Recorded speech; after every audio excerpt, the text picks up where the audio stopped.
नमस्कार मंडळी. Varsity blues, लेखिका शिल्पा केळकर. आंब्याचा मोहर धरू लागला झाडाला की 10वीच्या परीक्षांची तारीख कळे.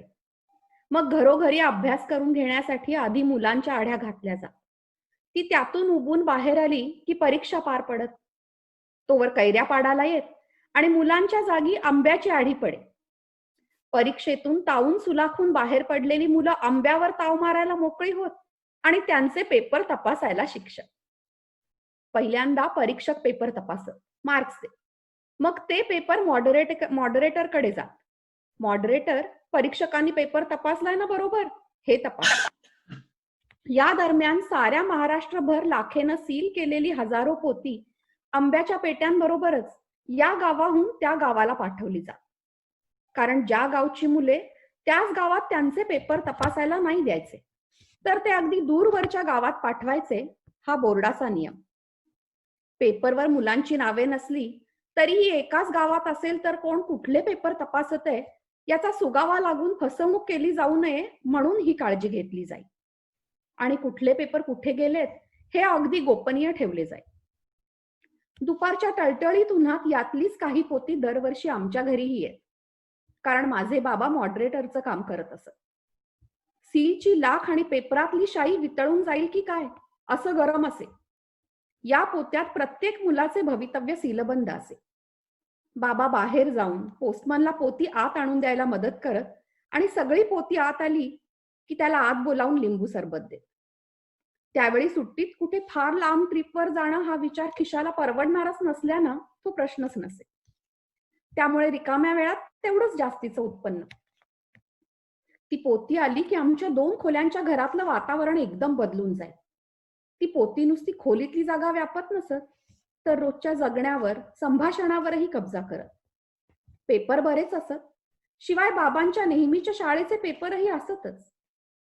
नीट काम करायचं हा त्यांचा शिरस्ता. मानेवर काटा ठेवून दिवसभर बसावं लागे. बाहेरच्या खोलीत बाबांचा मुक्काम असे. एक ओला टॉवेल अंगावर टाकून, तक्क्याला टेकून, समोर छोटंसं डेस्क ठेवून बाबा पेपर तपासत. उरलेल्या वेळातल्या आमच्या गप्पाही पेपरासंबंधीच असत. कधी कुठल्या मुलानं चांगले मार्क्स मिळावे म्हणून सगळ्या उत्तरपत्रिकेभर लिहिलेलं असे श्रीराम जयराम. कधी कुणी आई अत्यंत आजारी असल्यानं अभ्यास करू न शकल्याचं कारण देऊन पेपर तपासणाऱ्यास मार्क्स चांगले देण्याची केलेली विनंती. तर कधी मी नापास झालो तर जीव देईन अशी दिलेली धमकी सुद्धा. एकदा तर उत्तरपत्रिकेत चिकटपट्टीने 5 रुपयांची नोट चिकटवून मार्क देण्याची केलेली विनंती. या उत्तरपत्रिका आपल्या शैक्षणिक, सामाजिक आणि मानसिक आरोग्याचं चित्रण करत असत हे मला नंतर उमगलं. अशाच एका संध्याकाळी आभाळ गच्च भरून आलेलं. वळवाच्या पावसाची चाहूल लागून हलका वारा सुटला की लगेच आमच्याकडे वीज जात असे. तशीच वीज गेलेली. कंदील लावलेले. अंधारात अगदीच दिसेनासं झाल्यावर बाबाही पेपर तपासायचे थांबलेले. दिवे गेल्यानं, दुसरं काहीच नसल्यानंही घरातले इतर आम्ही सारे त्याच खोलीत थोडं आपलं काही बाई बोलत पण तसे गप्पसेच बसलेलो. अचानक बाहेर चाहूल लागली.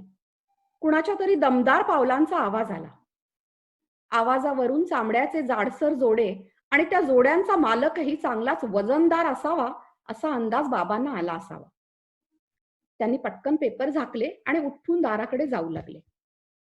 इतक्यात मास्तर राहतात का इथं अशी काहीशी रागीट हाक ऐकू आली. पाठोपाठ दारात एक सावली उभी राहिली.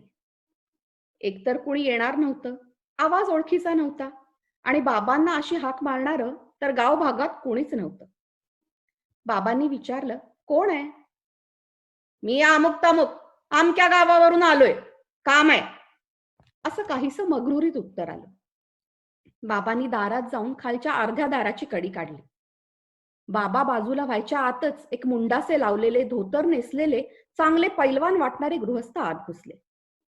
दाराबाहेर अजून कोणीतरी आहे याची चाहूल लागली पण ती व्यक्ती आत नाही आली.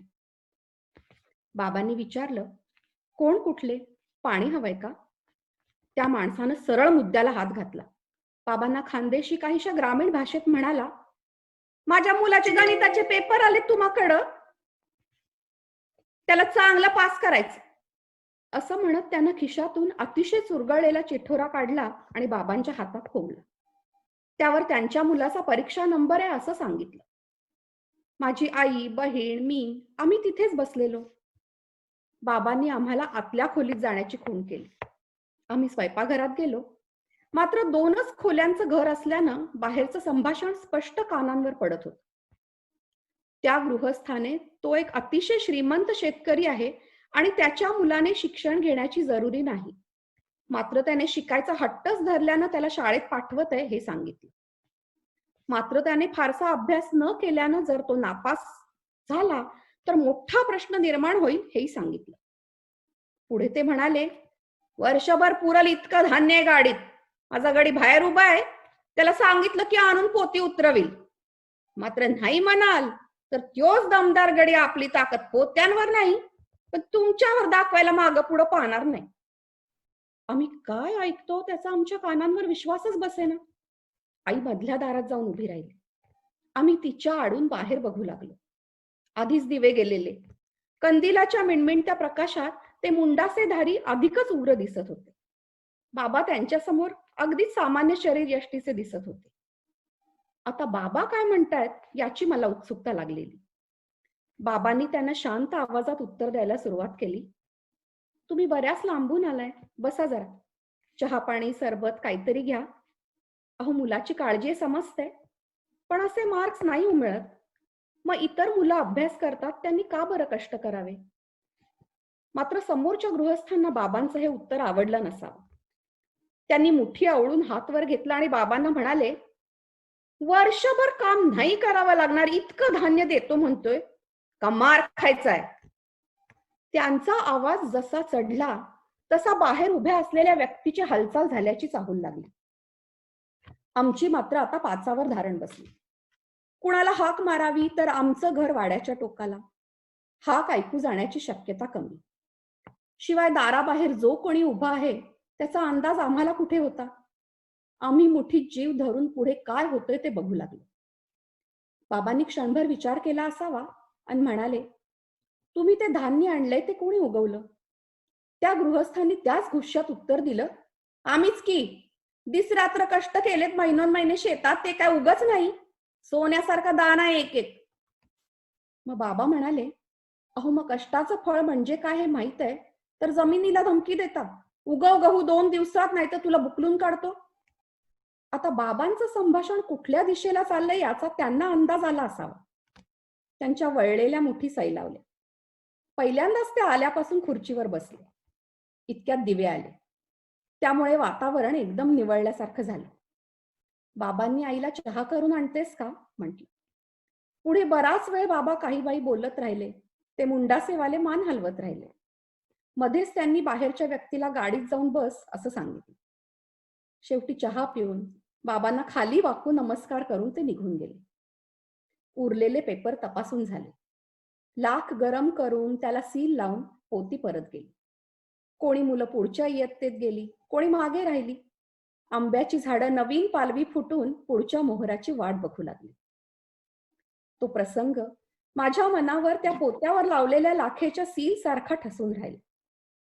मनात एक अनुत्तरित प्रश्न राहिलेला. पुढे बाबांशी गप्पा मारताना तो विषय काढला आणि विचारलं, अहो तुम्ही धाडस केलंच कसं त्या गृहस्थाला काही म्हणायचं. त्याला पटलं तुम्ही काय म्हणाला हे सोडा. अहो पण नाहीतर काय झालं असतं त्या दिवशी. बाबा म्हणाले, हो धाडस केलं हे खरं पण स्वतःवर विश्वास वाटला म्हणून धाडस केलं. थोडाफार विवेक विश्वास नसता तर मात्र ते धाडस धोकादायक ठरलं असतं. मी समोरच्या माणसाचे घट्टे पडलेले हात बघत होतो. त्याचा उन्हातान्हात रापलेला चेहरा मला सांगत होता की हा कष्ट करून फळे मिळवणाऱ्याचा चेहरा आहे. फक्त मुलाच्या प्रेमापोटी तो तात्पुरता आंधळा होऊन 2 हिश्श्यात विभागला गेला आहे. त्याचा उठलेला हात आणि जमिनीत निजलेल्या बियांमधून जीवन फुलवणारा हात यांचा एकमेकांशी संबंध नव्हता क्षणभरापुरता. एकदा का मी त्याचा करणारा आणि समजणारा हात एकच आहे हे दाखवलं त्यावेळी तो भानावर आला आणि माझ्यातला विश्वास आणखीन वाढला. मला माहित होतं तो नाही उचलणार हात म्हणून मी त्याच्या समोर उभा राहिलो. मला एकीकडे बाबांचा स्वतःवरचा नुसता नाही तर त्या तिराहित गृहस्थावरचा वाढलेला विश्वास अचंबित करत होता.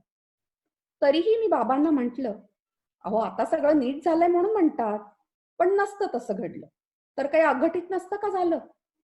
बाबा म्हणाले, हो, अघटित म्हणजे काय, मी त्याचा मार खाल्ला असता आणि तो खाणं बरोबरच ठरलं असतं. कारण मग मला स्वतःवरचा वाटलेला विश्वास हा फाजील आत्मविश्वास होता हे समजलं असतं आणि तो अहंकार त्या 4-5 ठोशांनी पूर्ण गळून पडला असता आणि मग मला स्वतःवर खरा विश्वास मिळवणं परत शिकावं लागलं असतं. धाडस हे नुसतं असून चालत नाही, तर त्याबरोबर विवेकही असावा लागतो. आता हे सगळं आठवण्याचं कारण म्हणजे अमेरिकेतलं नुकतंच एफबीआयनं पार पाडलेलं ऑपरेशन वार्सिटी ब्लूज. या मोहिमेत फेलिसिटी हॉफमन, लॉरी लाफ्लिन या आणि अशा इतर प्रसिद्ध मान्यवरांवर अतिशय गंभीर आरोप सिद्ध झाले आहेत. अगदी सोप्या भाषेत सांगायचं झालं तर आपल्या मुलांना चांगल्या कॉलेजमध्ये ऍडमिशन मिळावी म्हणून लाच देऊन त्यांचे मार्क्स बदलवणं, त्यांच्या बायोडेटावर खोटी माहिती देणं यासारखे गुन्हे या धनवान लोकांनी केले आहेत. आता अगदी सरधोपट विचार करायचा ठरवला तर यांची मुलं नाही शिकली तरी बसून खाऊ शकतील असे पैसे सिनेसृष्टीत या कलाकारांनी मिळवले. मग हे खोटे पण कशासाठी? निव्वळ माझी मुलं चांगल्या कॉलेजात जात आहेत ही प्रतिष्ठा मिळवण्यासाठी? अहो पण या प्रतिष्ठेबरोबरच मोठा शोभिवंत बोल लावून आपण मुलांना खोटेपणाचा चेहरा देतो आहोत. त्यांच्या समोर आपण काय आदर्श ठेवत आहोत हे यांना समजलं नसेल का? बाबांकडे आलेल्या त्या गृहस्थांना बाबांच्या नुसत्या एका वाक्याने ती जाग आली. आपल्याला कसाला लावून दिसेल त्या अंधारात घुसून ठिणगी टाकून प्रकाश निर्माण करण्याची ताकद आपण आपल्या मुलांना द्यायची, की आयता मिणमिणता कधीही विझेल असा दिवा त्यांच्या हातात देऊन त्यांना पाठवायचे? देणाऱ्याने दिले आणि घेणाऱ्याने घेतले हे जगभरात आता सगळीकडे सर्रास सुरू आहे. देणारा आणि घेणारा दोघांनीही गटेच्या सदैव अतृप्त असणाऱ्या माणसाची कल्पना प्रत्यक्षात आणली आहे.